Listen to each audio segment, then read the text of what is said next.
Welcome again. जैसा कि हमने पिछले लेक्चर में पढ़ा था कि यूनिट एंड मेजरमेंट के बारे में हम पढ़ रहे थे। वहाँ पे हमने 7 फंडामेंटल्स यूनिट के बारे में पढ़ा था। Mass, length, time and luminous intensity, electric charge, electric current, उन चीज़ों के बारे में हमने पढ़ा था। लेकिन यहाँ पे सबसे जो प्रीवियस लेक्चर में जहाँ पे हमने ख़त्म किया था वो था पैरेलैक्स मेथड। पैरेलैक्स मेथड उस पे आ जाते हैं। क्यों पैरेलैक्स मेथड था? पैरेलैक्स मेथड हम जब शुरू कर रहे थे उसमें मेन चीज ये थी कि हमें मेजर करनी थी लॉन्ग डिस्टेंसेस। तो हम कर रहे थे मेजरमेंट ऑफ लेंथ। मेजरमेंट अगर लेंथ की करें तो यहाँ पे लेंथ की मेजरमेंट दो चीजों से हो सकती है, जैसा कि डिस्टेंस ज्यादा हो या डिस्टेंस कम हो, या फिर डिस्टेंस जो जनरल लाइफ की होती है हमने 3 पार्ट में डिवाइड किया था। जैसे डिस्टेंस, वेरी लार्ज डिस्टेंस, और सेकंड वाला स्मॉल डिस्टेंस।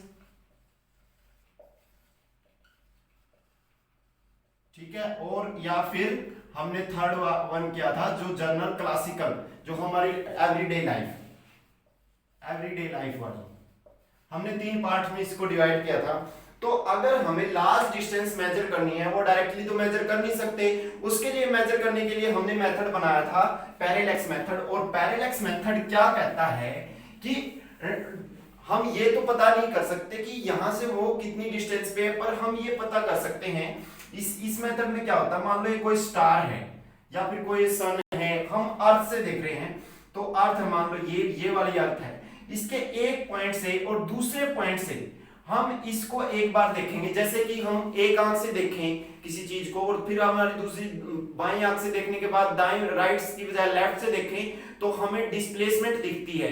वो डिस्प्लेसमेंट अगर हमें पता होती है कि वो कितने डिग्री है तो हम पता लगा सकते हैं कि ये डिस्टेंस कितनी है। अगर हम ये मेजर करें, जैसे कि ये डिस्टेंस, अगर हमें ये डिस्टेंस मेजर करनी है, अगर हमें ये पता है कि हमारी पोजीशन कितने डिग्री चेंज हुई है और हमें ये पता है कि ये डिस्टेंस हमारे इनिशियल और फाइनल पॉइंट के बीच में कितनी डिस्टेंस है, तो हम फाइंड आउट कर सकते हैं कि जो ये डिस्टेंस है, इसको आप L मान लो, ये डिस्टेंस है, ये कैसे क्या होगी। मान लो ये एंगल थीटा है। मान लो हम पोजीशन एक अर्थ पे E1 पॉइंट पे खड़े थे, यहाँ पे E2 पॉइंट है, इसके बीच की जो डिस्टेंस है मान लो x है, या कुछ भी मान सकते हो आप, एक्स वाई जेड। एक्स है, अगर ये थीटा एंगल है, जैसा कि हमने आर्क ऑफ लेंथ का मेथड पढ़ा था, theta is equal to L by R. L क्या है? ये यहाँ पे आर्क ऑफ लेंथ, और ये क्या था? ये क्या है? रेडियस। इस फॉर्मूले का यूज कर सकते हैं हम यहाँ पे देख सकते हैं कि ये एज ए स्ट्रेट लाइन काम करेगा, क्योंकि ये डिस्टेंस है, जो ये डिस्टेंस L है स्टार की और अर्थ की बहुत ज्यादा है। L is very very large than x, तो L ये x है, ये अप्रोक्सीमेटली स्ट्रेट लाइन होगा। हम इसको ऐसे नहीं कह सकते कि ये कर्व शेप है, तो ये approximately as compare to this is work as a straight line.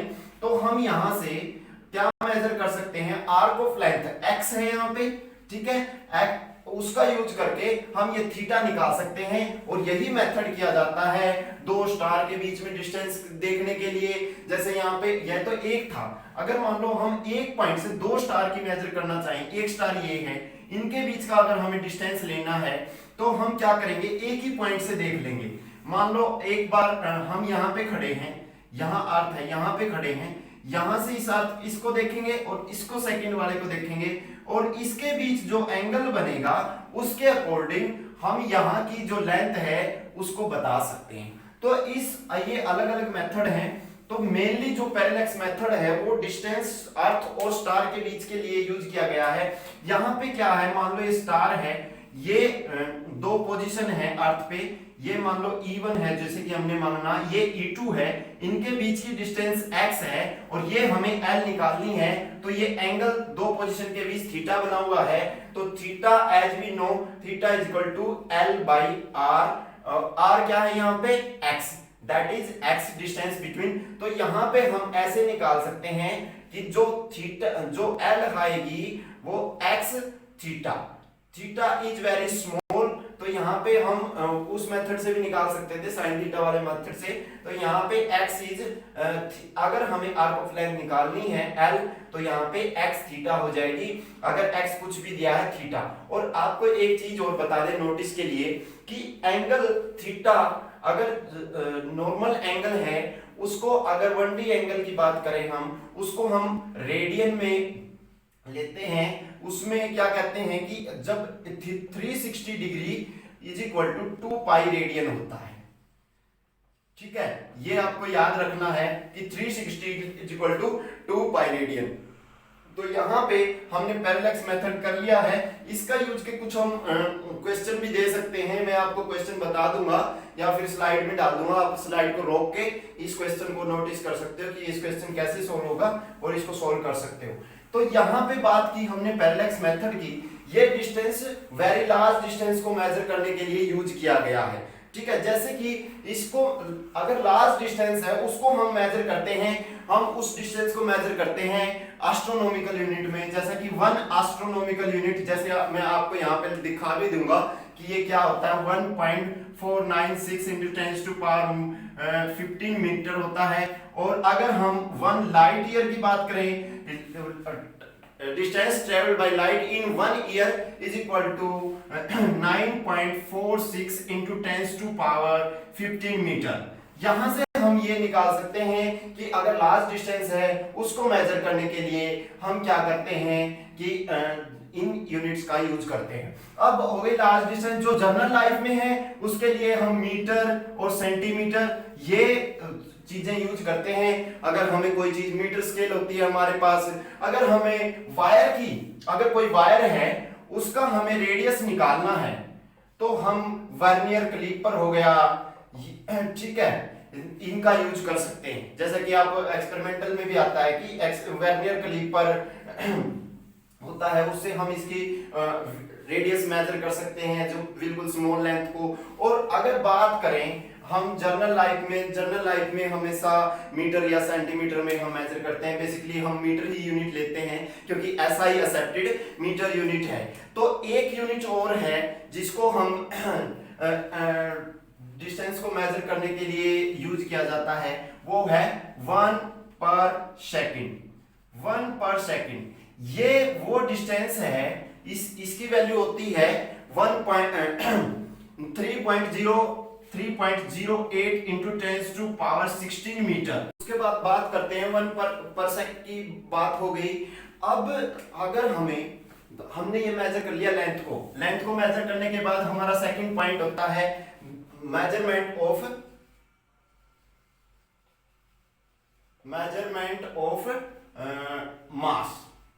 मास को मेजर करने के लिए हम हैवी मास है उसको केजी में मेजर कर सकते हैं, क्विंटल में मेजर कर सकते हैं, और सबसे जो छोटा मास है उसको कैलकुलेट करने के लिए हम यूज करते हैं 1 AMU, यूनिफाइड एस्ट्रोनॉमिकल यूनिट। इसकी यूनिफाइड जो एस्ट्रोनॉमिकल यूनिट होती है इसकी वैल्यू होती है 1.66 into 10 to power -27 kg। ठीक है, ये बहुत ही स्मॉल यूनिट है। ये 1 एस्ट्रोनॉमिकल एक्चुअली क्या होता है, कार्बन 12 के मास ऑफ कार्बन 12 इसके रिस्पेक्ट ली जाती है ये चीजें। तो यहाँ पे 1 AMU यहाँ पे हम लिख देते हैं 1.66 into 10 to power -27। और अगर बात करें हैवी मास मेजर करने की, अगर हम मेजर करते हैं हैवी मास, जैसे कि मेजर किसका करते हैं, सन का या फिर अर्थ का, वो हमारा जो न्यूटन्स लॉ ऑफ ग्रेविटेशन है, law of gravitation, Newton's law of gravitation का यूज करके हम ये चीज मेजर कर सकते हैं। जैसे न्यूटन्स लॉ ऑफ ग्रेविटेशन क्या कहता है, F is equal to G into gravitational constant होता है G into mass of one body into multiply by mass of second body divided by square of distance between them. तो यहां से हम force का यूज करके m1 अगर हमें फोर्स पता, उनके बीच में कितना ग्रेविटेशनल फोर्स लग रहा है और उनके बीच की डिस्टेंस पता है, तो हम यहाँ से m1 और m2 की वैल्यू निकाल सकते हैं। तो ये एक मेथड है जिसके थ्रू हम पता कर सकते हैं कि हैवी मास को कैसे मेजर किया जा सकता है और वेरी स्मॉल मास को एस्ट्रोनॉमिकल यूनिट से, और जनरल लाइफ में जो मास होता है उसको मेजर करते हैं हम उसको केजी में मेजर करते हैं। ठीक है, अब बात आती है, हमने मेजरमेंट ऑफ मास कर ली, उसके बाद मेजरमेंट ऑफ टाइम करते हैं। टाइम को बेसिकली हम मेजर सेकंड में ही करते हैं, और सेकंड को अगर डिफाइन करें, वाइब्रेशन ऑफ सीजियम मेटल, अगर सीजियम मेटल एक वाइब्रेशन करती है तो उस वाइब्रेशन को हम 9.9192631770 इतनी बार वाइब्रेशन करती है जब सीजियम मेटल अपने ग्राउंड स्टेट से एक्साइटेड स्टेट में जाने में, जो इतनी वाइब्रेशन में जो टाइम लगता है उसको डिफाइन करते हैं 1 सेकंड के द्वारा। ठीक है, ये जो टाइम लगता है 1 सेकंड में इतनी वाइब्रेशन सीजियम मेटल, तो उसको टाइम को मेजर करते हैं। टाइम को मेजर करने के लिए हम सेकंड ही यूज करते हैं हमेशा, चाहे वो लंबा टाइम हो या फिर कम टाइम हो, उसके लिए हम माइक्रो सेकंड या फिर मिली सेकंड का यूज कर सकते हैं। अगर बिल्कुल स्मॉल टाइम की बात करें तो अगर हम बात करें कि इसकी रेंज बहुत नैनो सेकंड माइक्रो सेकंड से लेके नैनो सेकंड से लेके, और हमारा टाइम जो हावर्स होते हैं उसमें मेजर हम हावर्स डे, ठीक है, उसमें हम मेजर कर सकते हैं। टाइम को मेजर करने का यही एक मेथड है। अगर अब उसके बाद बात करते हैं हम जब हम मेजरमेंट करते हैं उसमें 2 चीजें आ जाती हैं। नंबर 1, क्या वो एक्यूरेट है या फिर मतलब अनसर्टेनिटी। ठीक है, जब हम कुछ भी मेजर करते हैं उसमें कुछ ना कुछ अनसर्टेनिटी आती है। जैसे हम लिखते हैं कि 3.6 kg, यहां से आगे यहां तक तो ये अनसर्टेनिटी नहीं है, लेकिन लास्ट वर्ड यहां पे जो 3.6 के बाद कि 3 kg और 600 ग्राम है, 610 है, तो ये जो बात होती है ये एक्यूरेसी की बात होती है कि अनसर्टेनिटी है, जिसकी वजह से वैल्यू में एक्यूरेट नहीं है। हमने यूनिट तो देख ली, लेकिन मेजरमेंट करते टाइम 2 प्रॉब्लम आती हैं। हमारी एक्यूरेट वैल्यू नहीं होती, अनसर्टेनिटी होती है, उसको हम क्या कहते हैं? एरर। उसको हम बोलते हैं एरर। वैल्यू में जो अनसर्टेनिटी होती है उसको हम बोलेंगे एरर। अगर एरर आता है वैल्यू में कोई अनसर्टेनिटी की वजह से, तो उसको हम कोशिश करते हैं कि रिमूव करें, पर उस एरर को निकाल लें कि एरर कितना है, उसको प्लस माइनस करेंगे। उस एरर को पता करने के लिए भी हम 2 मेथड यूज करते हैं। तो वहां से जाने से पहले मैं आपको एक बात बताऊंगा कि जो एक्यूरेसी है और प्रिसीजन, 2 टर्म यूज होती हैं। नंबर 1 एक्यूरेसी और प्रिसीजन। अब इनमें क्या डिफरेंस है? कोई चीज एक्यूरेट है और कोई चीज प्रिसीजन है। अब बात करें, मान लो आपको सिंपल सा एग्जांपल दें कि मान लो ये लिखा हुआ है 3.725, ठीक है, ये वैल्यू दी गई है। हमारे पास कोई मेजरिंग स्केल है, एक मेजरिंग स्केल है हमारे पास, मेजर करती है वो मान लो इतना क्या दिया हुआ है सेंटीमीटर में, इतनी लेंथ दी हुई है सेंटीमीटर में। अगर इसको हम मेजर करें, हमारे पास स्केल है जिसका हर डिवीजन मेजर कर सकता है। लिस्ट के डिवीजन क्या है, लिस्ट काउंट क्या है उसकी 0.1 सेंटीमीटर। अगर 0.1 सेंटीमीटर अगर हम मेजर करते हैं, मान लो उसके ऊपर आता है 3.7, या फिर हम मेजर कर लेते हैं कि 3.7 मेजर कर लेते हैं, ठीक है। और दूसरा हमारे पास स्केल है जिसकी मेजरमेंट है 0.01 सेंटीमीटर, तो उसके लिए हम मेजर कर सकते हैं ऐसे 3 मान लो 65 आ गया। ये 2 वैल्यू हमें मिली है। अगर ये वैल्यू मिली है हमें 3.7 और 3.65, तो हम इसके अंदर ये चीज देखेंगे कि कौन सा ज्यादा एक्यूरेट है और कौन से में ज्यादा प्रिसीजन है। अगर हम एक्यूरेसी की बात करें, एक्यूरेसी का यहाँ पे क्या मतलब हुआ कि जो ट्रू वैल्यू है, हमारे पास ट्रू वैल्यू थी 3.725, उसके जो क्लोजेस्ट होगी वो हमेशा एक्यूरेट होगी, और जो नंबर ऑफ डेसिमल पॉइंट हैं जिसमें ज्यादा होंगे वो हमेशा उसमें ज्यादा प्रिसीजन होगा।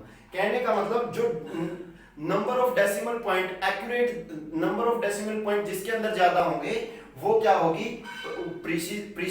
मोर प्रिसाइज होगी, और जो ट्रू वैल्यू के पास होगी मोर एक्यूरेट होगी। तो हम इसमें मोर एक्यूरेट कहेंगे 3.7 को, क्योंकि ये ट्रू वैल्यू के पास है, ट्रू वैल्यू के पास है 3.725 के। बट मोर प्रिसीजन ये वैल्यू है, ये एक्यूरेट नहीं है लेकिन प्रिसाइज है, क्योंकि ये ट्रू जो डेसिमल पॉइंट है इसके जो प्रिसीजन है, नंबर ऑफ डेसिमल पॉइंट इसकी सेकंड पोजीशन तक ये दे रही है, तो ये मोर प्रिसाइज है इससे, लेकिन एक्चुअल वैल्यू के जो पास है वो मोर एक्यूरेट है। तो ये चीज है जो डिफाइन करती है कि कौन सी वैल्यू एक्यूरेट है और कौन सी वैल्यू प्रिसीजन है। अब बात करते हैं, एक्यूरेट प्रिसीजन की बात होगी, हम बात करते हैं एरर की, कि उसमें कुछ ना कुछ अनसर्टेनिटी होती है जिसको एरर कहते हैं, ठीक है, एरर बोलते हैं इनको, ठीक है, अनसर्टेनिटी इन मेजरमेंट। ये अनसर्टेनिटी कितने टाइप से हो सकती है, ये दो टाइप से हो सकती है, ठीक है। एक नंबर एक सिस्टमैटिक एरर, ठीक है। सेकंड वन क्या हो सकती है, रैंडम एरर। अगर हम बात करें सिस्टमैटिक एरर की, सिस्टमैटिक एरर क्या है कि सिस्टम में कुछ खराबी है, या मान लो किसी एक्सपेरिमेंट में ही खराबी है, वो एक्यूरेट नहीं है, उसकी वैल्यू में दिक्कत है, तो वो सिस्टम की, इंस्ट्रूमेंट की दिक्कत है, वो सिस्टम की दिक्कत है। और रैंडम एरर की बात करें तो रैंडमली जब हम वैल्यू को चूजन करते हैं तो वहां पे भी हमारी रैंडम एरर की, that is systematic error and random error. अगर हम बात करें सिस्टमैटिक एरर जो सिस्टम की वजह से होता है, किसकी वजह से, इंस्ट्रूमेंटल एरर हो सकता है, एक्सपेरिमेंटल प्रोसीजर में दिक्कत हो सकती है, या फिर कोई पर्सनल एरर हो सकता है। पर्सनल एरर मींस हम क्या करते हैं, जैसे कोई इंस्ट्रूमेंट है हमने सही से सेट करना नहीं आया तो उसकी वजह से भी एरर हो सकता है, या फिर हम कोई एक्सपेरिमेंट कर रहे हैं, हम उसको प्रोसीजर हमें अच्छे से नहीं पता है कि क्या कैसे सेट करना है, क्या करना है, उसकी वजह से भी हमें एरर हो सकता है। जैसे कि हम रीडिंग लेते हैं, वोल्ट मीटर में लेते हैं, मीटर में लेते हैं, तो वो पर्सनल एरर में आते हैं कि हम देखते कुछ साइड से देख रहे हैं कि उसके सामने से नहीं देख रहे, जिसकी वजह से भी एक एरर बन सकता है, that is the personal error. तो ये सब एक सिस्टमैटिक एरर है, लेकिन ये जो सिस्टमैटिक एरर है ये रिमूव किया जा सकता है, ठीक है, दैट कैन बी रिमूव। अगर हम हमारी टेक्निक को सुधारें तो ये हमारा सिस्टमैटिक एरर रिमूव किया जा सकता है। बट बात करें यहीं पे, अगर बात करें सेकंड वाले की, रैंडम एरर की, रैंडम एरर इसलिए आता है कि मान लो हम कोई कैलकुलेशन कर रहे हैं, मान लो सोलर सेल की कैलकुलेशन कर रहे हैं, वहां पे लाइट में फ्लक्चुएशन होती है, तो उसकी वजह से भी एरर रह सकता है, उसमें भी हमें इंस्ट्रूमेंट सुधारना पड़ेगा।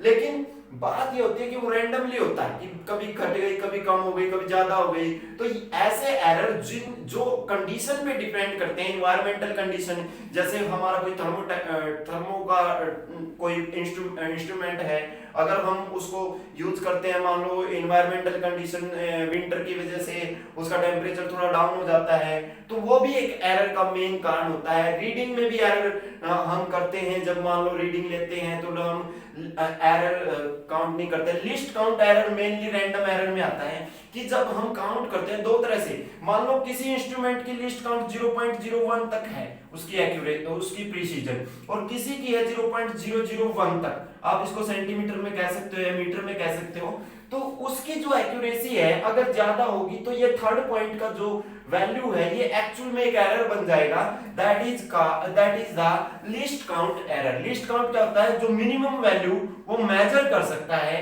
कि मिनिमम वैल्यू कोई इंस्ट्रूमेंट 0.01 तक कर सकता है, लेकिन कोई डेसिमल के 3 पॉइंट तक भी कर सकता है, तो इसको हम लीस्ट काउंट एरर कहते हैं। ये रिमूव भी किया जा सकता है। तो ये लिस्ट काउंट ऐसा एरर है जो सिस्टमैटिक एरर भी है, रैंडम एरर भी है। अगर हम इसको ध्यान ना दें तो ये रैंडम एरर बन जाता है, क्योंकि कई बार हम एक्यूरेसी को ध्यान दे देते हैं, कई बार नहीं। लेकिन सिस्टमैटिक एरर हम इसको रिमूव भी कर सकते हैं अगर हम इसको अच्छा इंस्ट्रूमेंट यूज करें। तो यहाँ पे बात हुई थी एरर की दो टाइप से, जो था सिस्टमैटिक एरर, जो कि सेकंड वन था रैंडम एरर। सिस्टमैटिक एरर वो एरर हैं जो सिस्टम की वजह से आते हैं, मतलब हम उनको रिमूव कर सकते हैं। रैंडम एरर हमारे इन्वायरमेंटल कंडीशन की वजह से आते हैं, जिनको रिमूव किया भी जा सकता है काफी हद तक, पर पूरी तरह से उनको रिमूव नहीं किया जा सकता, वो एरर आते ही हैं। तो यहाँ पे हम बात करेंगे कि एरर को, अगले टॉपिक में हम बात करेंगे कि एरर को हम निकाल कैसे सकते हैं और टाइप ऑफ एरर क्या क्या होते हैं, क्या हम उनको एरर को डिफाइन कैसे कर सकते हैं। एक तीन तरह के परसेंटेज एरर, रिलेटिव एरर या फिर एवरेज एरर, ये सब एरर के बारे में हम नेक्स्ट चैप्टर में पढ़ेंगे, नेक्स्ट क्लास में पढ़ेंगे, ठीक है। उसके लिए हमें ध्यान रखना होगा कि एरर क्या है। मेजरमेंट करते टाइम अनसर्टेनिटी जो आ जाती है उसको हम एरर कहते हैं, और इसके बारे में मैं आपको जो मेजर करने की जो भी टूल्स होंगे वो मैं आपको बता भी दूंगा, ठीक है। Thank you so much.